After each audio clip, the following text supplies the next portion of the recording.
Santakarang Bhujangasayanam Padmanasam Suresham Viswadharam Gaganasasam Meghavarnam Subhangam Lakshmikantam Kamalanayanam Jogi Vidyanangamyam Vande Vishnu Bhavavayahanam Sarvaloke Kanatham.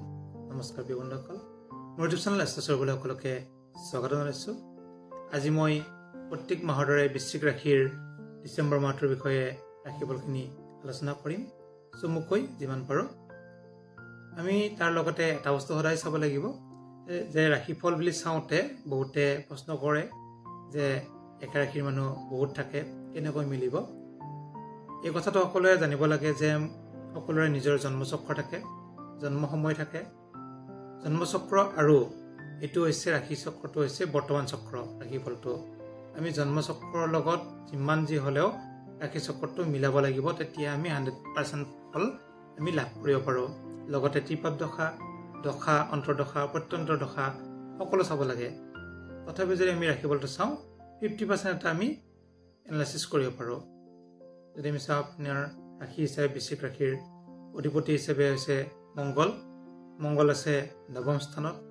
ৰাশিতে বহি আছে ৰবি, বুধ আৰু চন্দ্ৰ। তৃতীয়ত বহি আছে শুক্ৰ। চতুৰ্থত বহি আছে শনি। পঞ্চমত বহি আছে ৰাহু। সপ্তমত বহি আছে বৃহস্পতি। একাদশত বহি আছে কেতু। এনেকৈ আপোনাৰ ৰাশি চক্ৰটো ডিচেম্বৰ মাহৰ আৰম্ভণিতে আৰম্ভ হৈছে। আৰু ডিচেম্বৰ মাহৰ 17 তাৰিখে যিহেতু ৰবি আপোনাৰ ৰাশিৰ পৰা দ্বিতীয় স্থানত মানে ধনস্থানত প্ৰৱেশ কৰিব, সঞ্চাৰ হ'ব, তেতিয়া আমি অকণমান বেলেগ ফল লাভ কৰিম। গতিকে আমি চাওঁ আপোনাৰ ৰাশিৰ অধিপতি হিচাপে মংগল আৰু ৰাশিতে বহি আছে ৰবি, বুধ, চন্দ্ৰ। ৰাশিত যেতিয়া ৰবি থাকে বা ৰবি বহে আপোনাৰ 17 ডিচেম্বৰলৈকে অকণ মূৰৰ বিষ অনুভৱ কৰিব পাৰে, চকুৰ অকণমান অসুখ হ'ব পাৰে বা আপোনাৰ তেজৰ সমস্যা হ'ব পাৰে সৰু সুৰা। আৰু আপোনাৰ ৰাশিৰ অধিপতি হৈছে মংগল। মংগল যিহেতু ভাগ্য গৃহত আছে, গতিকে সেই ক্ষেত্ৰত মংগল নিজ হৈ আছে। মংগল নিজ হোৱাৰ কাৰণে আপোনাৰ কিন্তু স্বাস্থ্যৰ কিছু অৱনতি হ'ব পাৰে সৰু সুৰা। এইটো মংগল হৈছে আপোনাৰ স্বাস্থ্যৰ অধিপতি।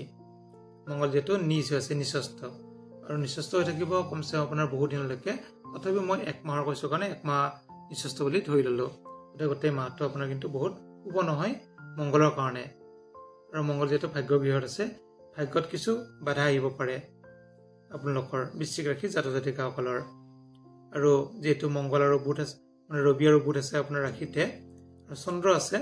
চন্দ্ৰ যিহেতু নিজ হৈ আছে আপোনাৰ ৰাশিত, চন্দ্ৰ বহুত দিন নাথাকে কাৰণে মই চন্দ্ৰৰ কথা বিশেষ কোৱা নাই। তথাপি যদি চাওঁ বুধ আৰু ৰবি থাকিলে বুধায়িত্ব যোগ হয়। আৰু বুধ আৰু ৰবি কিছু ডিগ্ৰীটো একে সমান। এইটো ৰবি ডিগ্ৰী 14 ডিগ্ৰী আৰু বুধৰ ডিগ্ৰী 15 ডিগ্ৰী। এক সমানত বহি থকাৰ কাৰণে বুধ যিহেতু ৰবিৰ লগত দগ্ধ হৈছে বা অস্তমিত হৈছে, সেইকাৰণে আপোনাৰ ৰবিয়ে কিন্তু ভাল ফল দিব পৰা নাই। যদি আমি চাওঁ আপোনাৰ চতুৰ্থত যিহেতু তৃতীয়ত বহি আছে শুক্ৰ, চতুৰ্থত বহি আছে শনি। তৃতীয়, ষষ্ঠ, একাদশত যিহেতু ভাল গ্ৰহ এটা বহিলে বহুত ভাল ফল প্ৰদান নকৰে। চতুৰ্থত বহি আছে শনি। শনি আছে স্বগৃহী, গতিকে কিছু ক্ষেত্ৰত আপোনাৰ স্বগৃহী হোৱাৰ কাৰণে শনিয়ে ভাল ফল প্ৰদান কৰিব। যদি আমি চাওঁ আপোনাৰ ভাতৃস্থান, ভাতৃৰ অধিপতি হৈছে শনি। শনি আছে চতুৰ্থত। ভাতৃস্থানত বহি আছে শুক্ৰ। শুক্ৰ বহিলেও কিন্তু ভাল ফল প্ৰদান কৰিব নোৱাৰে। যদি আমি চাওঁ শনি ক্ষেত্ৰত কিছু শুভ ফল প্ৰদান কৰিব। বন্ধুস্থানত কিছু অকণমান শত্ৰু থাকিব পাৰে আপোনাৰ বন্ধুত স্থানত যিহেতু শনি বহি আছে। আৰু প্ৰাইমাৰী শিক্ষাৰ ক্ষেত্ৰতো কিন্তু শনিৰ কাৰণে অতি শুভ। উচ্চ শিক্ষাত বহি আছে ৰাহু। উচ্চ শিক্ষাৰ অধিপতি হৈছে বৃহস্পতি। বৃহস্পতি যিহেতু আপোনাৰ ৰাহু হৈছে বৃহস্পতিৰ ঘৰত, আৰু বৃহস্পতি অধিপতি হিচাপে কিন্তু গুৰু। এই ক্ষেত্ৰত উচ্চ শিক্ষাত অতি শুভ। যিসকলে কাৰিকৰী বিদ্যা পঢ়ি আছে, ITI, IIT এনেকুৱা কাৰিকৰী বিদ্যা, তেওঁলোকৰ কাৰণে অতি শুভ। যিহেতু ৰাহু কেতুই এনেকুৱা কাৰিকৰী বিদ্যাত আগবঢ়াই লৈ যায়। যিসকল জাতক জাতিকাৰ ৰাহু দশা চলি আছে তেওঁলোকে যদি পৰীক্ষা দিয়ে অতি শুভ হ'ব এইটো মাহত, যিকোনো পৰীক্ষা। মংগল যিহেতু আপোনাৰ ৰাশিৰ অধিপতি, আৰু মংগল আছে, আৰু আপোনাৰ এটা বস্তু চাব লাগিব মংগল স্বাস্থ্যৰ অধিপতিও। স্বাস্থ্যাধিপতি আৰু ৰাশিৰ অধিপতি হিচাপে মংগল যিহেতু ভাগ্যগৃহত আছে, সেই ক্ষেত্ৰত মংগলৰ পৰা মাটি বাৰী বা গাড়ীৰ কাম আপোনালোকৰ হোৱা অকণমান চান্স আছে। 100% নাই যদিও কিছু অকণমান চান্স আছে। মংগলৰ কাৰণে আপুনি যদি প্ৰতিকাৰ কৰে ভাল ফল লাভ কৰিব। যদি আমি চাওঁ বিবাহ ক্ষেত্ৰত, বিবাহ স্থানত বহি আছে বৃহস্পতি বহাৰ কাৰণে আপোনালোকে কিন্তু বিবাহত আগবাঢ়িব, ইচ্ছা কৰিলে আগবাঢ়িব পাৰে, অতি শুভ ফল লাভ কৰিব। পতি-পত্নী স্থানত যিহেতু বৃহস্পতি বহাৰ কাৰণে আপোনাৰ পত্নী বা পতি চাকৰিয়াল বা চাকৰি নাপালেও চাকৰি যোগ দেখা যায়। আপোনাৰ ফালৰ পৰা আপোনাৰ হাজবেণ্ডৰ বা আপোনাৰ ফালৰ পৰা আপোনাৰ ৱাইফৰ চাকৰি যোগ চলি আছে।